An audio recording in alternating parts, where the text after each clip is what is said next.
And when you get to a point, which is infinite, because there is no real limit to how much you can grow, at least evolutionarily, perhaps you cannot grow that much, and there's a limit for expansion, but not for evolution.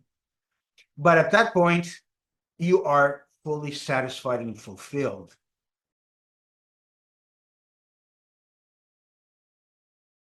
What does it mean to grow? Oh, it's very simple.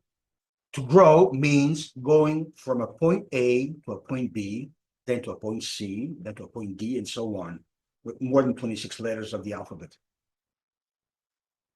And you cannot stop that, because this occurs at many levels, not just the physical level, not just the material level, the economical level, for example.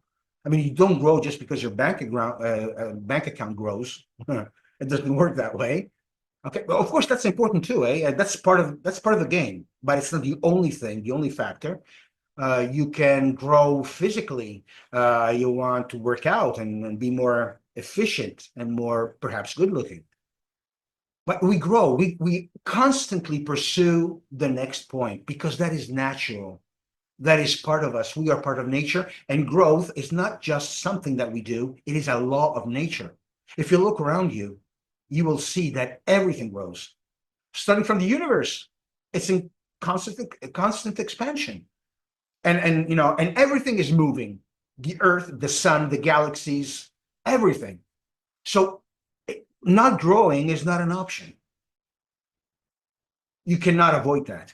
The question is, how good or how better can I grow? If you're enjoying what you're listening to, don't forget to click on the like button. And if you don't want to miss more videos like this that can contribute to your personal and professional growth, subscribe now to the channel. That's the question. Because if we are not aware of the process involved, it's going to be very hard for us, and it's going to be very long for us. So this episode is very important because it will help you understand the dynamics of growth. It's not going to solve your problem, of course, but at least you know the dynamics. You know what's going on in your life. And when you know something, you can do something about it. Okay? So the first thing that comes to my mind when we talk about how do we know that we have grown? It's very simple. It's not about your money. It's not about none of that. It's about your desires. Ever since we're born, we have desires, and these desires change. Otherwise, we would still be, at 40 playing with, little cars, model cars, or if you're a woman with your Barbie. It doesn't work that way, right? Because our desires change. Thank God. So if, for example, you look back at 2 years ago, and what you desire today is the same that you had desired 2 years ago, you have not grown. Perhaps you want more. Okay, that's a little. I'll explain that. So you have grown a little, but not that much, because you cannot only grow at one single level. For example, the economical or material level. It doesn't work. We do not grow like that. We're much more complex than that.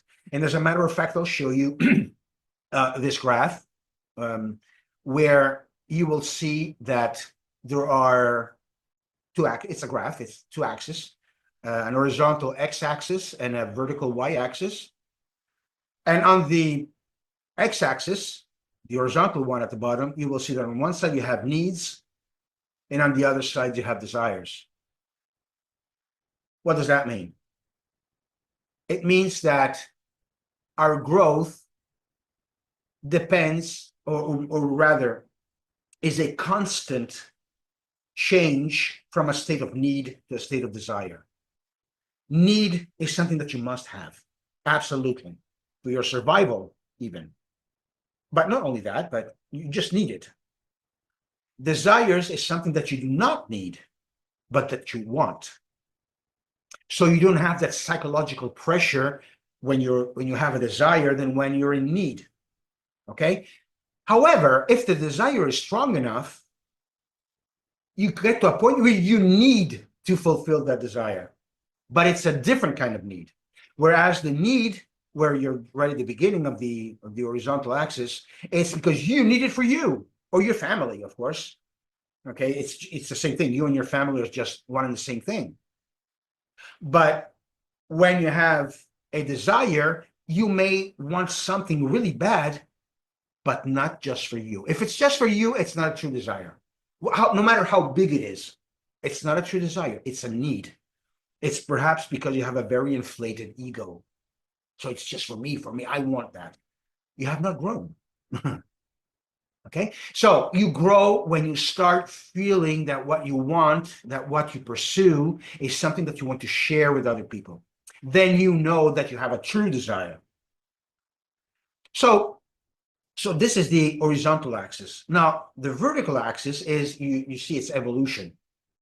Evolution is a different type of growth with respect to expansion, because expansion is to have more and more and more of what you already have. All right. So, for example, you have, I don't know, 1,000 euros in the bank. Then you want 10,000. You work to have 100,000. You work even more to get to 1,000,000, whatever. It's just expansive. It's quantitative. You have more and more and more of what you have. Okay. Evolution, on the other hand, is a question of quality, not quantity. So that means that you evolve when your needs or desires go up to a higher level. For example, not just economical one or material one, but emotional one. For example, you want to feel a stronger connection with your spouse, or you want, I don't know, you want to learn more about the universe, how it's made, or you want to know more about God. These things don't happen by chance. Evolution does not happen by chance. It's all in us already. And all of this, all of the needs and all of the desires are already ingrained in us. They are already in our DNA. We just have to reveal them. So this is what happens when we grow. We start, you see this slide where you start from a just small square, and then it expands on the horizontal line because you do more and more and more, and you get more and more and more, and you grow more and more and more. But then at a certain point, you stop because there's a crisis. What does that mean? A crisis is when there is no way that you can proceed with the same instruments that you've been using up to that point. In other words, you need new tools, new instruments, new knowledge, new resources. And you can only get that when you grow at the vertical level, at the evolutionary level. When you grow there, automatically the crisis disappears. And at that point, you can expand more. You expand, and then you get to a point of crisis again. That means you have to evolve. And when you do that, the second crisis goes away and you can grow more. And you stop again, you have another crisis, and you have to get over that crisis, so you have to evolve even more. And when you do that, you can expand more, and even then you will have a new crisis. Do you see how it works? And when you get to a point which is infinite, because there is no real limit to how much you can grow, at least evolutionarily, perhaps you cannot grow that much, and there's a limit for expansion, but not for evolution. But at that point, you are fully satisfied and fulfilled with what you have, and you feel control. See, crises are a blessing. They're not a curse. We treat them as curses. Just think about this. You would never have crises if you had not grown. You don't want crises? Okay, just don't do anything. You're going to have problems, but problems are not crises. They're very different things. A problem is just a problem that you have to solve. Crises are not a problem. They are a choice, from the Greek word crisis, which means choice, decision. You have to do something. You have to decide something. You have to make up your mind. When you don't decide, it's just a problem. You just, I don't know, there's a flood. Okay, it's a big problem, but it's not a crisis. So when you understand these dynamics, hopefully you have, and if you didn't, you can ask for a free session with me where I can get deeper into your reality, into your actual life, and help you perhaps find where your blockage is. That would be very important for you, wouldn't it? So if you do, just ask for my help. See you next time.